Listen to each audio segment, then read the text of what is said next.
അനുഭവങ്ങൾ തുറന്നു പറഞ്ഞ് വീണ്ടും ഡോക്ടർ ഹാരിസ്.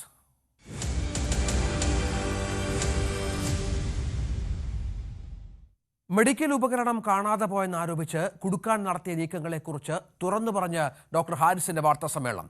തന്റെ ഓഫീസ് മുറിയിൽ പരിശോധന നടത്തുന്ന കാര്യം പോലും തന്നെ അറിയിച്ചില്ല. ഫോണിൽ പോലും കാര്യങ്ങൾ ചോദിക്കാതെയാണ് പ്രിൻസിപ്പളും സൂപ്രണ്ടും വാർത്താ സമ്മേളനം നടത്തിയത്.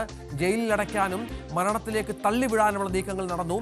മോർസിലോസ്കോപ്പ് വാങ്ങിവെച്ച് കേസിൽ നിന്നും രക്ഷപ്പെടാൻ നോക്കി എന്ന കള്ളക്കഥ ഉണ്ടാക്കിയതിന് പിന്നിൽ സഹപ്രവർത്തകർ തന്നെയാണെന്നും ഡോക്ടർ ഹാരിസ് പറഞ്ഞു. ഡോക്ടറെ കുടുക്കാൻ കൂട്ടുന്ന ഡോക്ടർ വിശ്വനാഥനെ മെഡിക്കൽ വിദ്യാഭ്യാസ ഡയറക്ടറായി സ്ഥിരം നിയമനം നൽകാൻ പോകുന്നു എന്ന വാർത്തകൾക്കിടയിലായിരുന്നു തുറന്നു പറച്ചിൽ.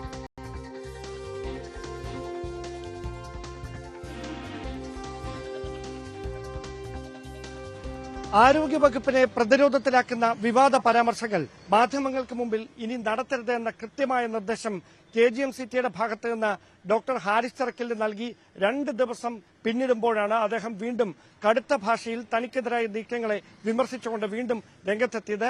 വെള്ളി നാണയങ്ങൾ ആരൊക്കെയാണെന്ന് എല്ലാവർക്കും ബോധ്യമുള്ള കാര്യമാണല്ലോ.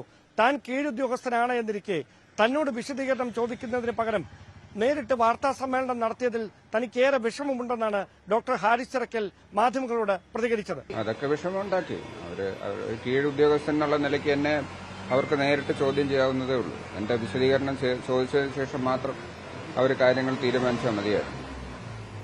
അവർക്ക് എന്നോട് എന്തു ആവശ്യപ്പെടാൻ എനിക്ക് എപ്പോൾ വേണമെങ്കിലും എന്നെ വിളിപ്പിക്കാനോ എന്നെ ചോദ്യം ചെയ്യാനോ അവർക്ക് അധികാരമുള്ളവരാണ്.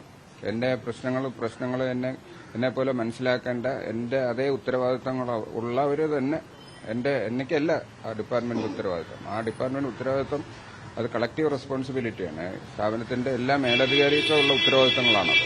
അപ്പൊ ഞാനത് പറയേണ്ടി വന്നതും അവർക്ക് വേണ്ടിയും കൂടാണ് പറഞ്ഞത്. പക്ഷെ അവരാ സെൻസിൽ എടുക്കാതെ എന്നെ ശത്രുവായിട്ട് കാണുന്നതാണ് എനിക്ക് ബുദ്ധിമുട്ടുണ്ടായത്. അത് എന്നെ എന്റെ കുടുംബാംഗങ്ങളെ എല്ലാവരെയും അത് വല്ലാതെ എന്നെ അഫക്ട് ചെയ്തൊരു കാര്യമാണത്. എന്റെ സഹപ്രവർത്തകർ എത്രയോ 28-30 വർഷം, 30 അല്ല അതിൽ കൂടുതൽ 1986 മുതൽ കാണുന്ന ആൾക്കാരാണ് സഹപ്രവർത്തകർ. പഠിച്ചതും ഒപ്പം പഠിച്ചവരും ഒപ്പം ജോലി ചെയ്തവരും ഒപ്പം പോസ്റ്റ് ഗ്രാജുവേഷൻ ചെയ്തവരും ഒക്കെ ഉള്ളവരാണ്. അവരങ്ങനെ നമ്മളെ ബാക്ക് സ്റ്റാബ് ചെയ്യുമെന്ന് വിചാരിച്ചില്ല. മന്ത്രി വീണ ജോർജിന്റെ അറിവോടെയാണോ ഇത്തരത്തിലൊരു വാർത്താ സമ്മേളനം അവർ നടത്തിയതെന്ന കാര്യം തനിക്കറിയില്ല. മനസ്സിൽ വിഷമമുണ്ടെങ്കിലും ഇതുമായി ബന്ധപ്പെട്ട് യാതൊരു തരത്തിലുള്ള പരാതികളും പരിഭവങ്ങളും പ്രിൻസിപ്പലിനെതിരെയോ അതോടൊപ്പം സൂപ്രണ്ടിനെതിരെയോ തനിക്ക് ഇല്ല എന്നും ഡോക്ടർ ഹാരിസ് ചിറക്കൽ വ്യക്തമാക്കി. ഞാനവിടെ വെറുതെ ഒരു പണിക്കാരൻ മാത്രമാണ്. അപ്പൊ അതിന് അവരൊരു സഹായം വേണം. അവരിനിയും സഹായിക്കണം. നമുക്ക് അങ്ങനെ ശത്രുപക്ഷത്ത് നിന്ന് പോകാൻ പറ്റുന്ന ഒരു രംഗമല്ല. കാരണം ഒരു രോഗി ബുദ്ധിമുട്ടിലായി കഴിഞ്ഞാൽ എല്ലാ ഡോക്ടർമാരും സഹകരിച്ചാണ്. ഒരു ഡോക്ടർ ഒറ്റയ്ക്കല്ല, പല വിഭാഗത്തിലുള്ളവർ വന്ന് ഒരുമിച്ച് ചേർന്നിട്ടാണ് അവരെ രക്ഷിക്കുന്നത്. അപ്പം എല്ലാവരും തമ്മിൽ നല്ല ഒരു സൗഹൃദവും ഒരു വിട്ടുവീഴ്ചയൊക്കെ ഉണ്ടാവേണ്ട ഡിപ്പാർട്ട്മെന്റ് ആണ് മെഡിക്കൽ കോളേജ് എന്ന് പറയുന്നത്. അങ്ങനെ കുറച്ചുപേര് ശത്രുപക്ഷത്തും കുറച്ചുപേര് ഇങ്ങനെ നിന്നാലും മാറി നിന്നാലൊന്നും നടക്കില്ല.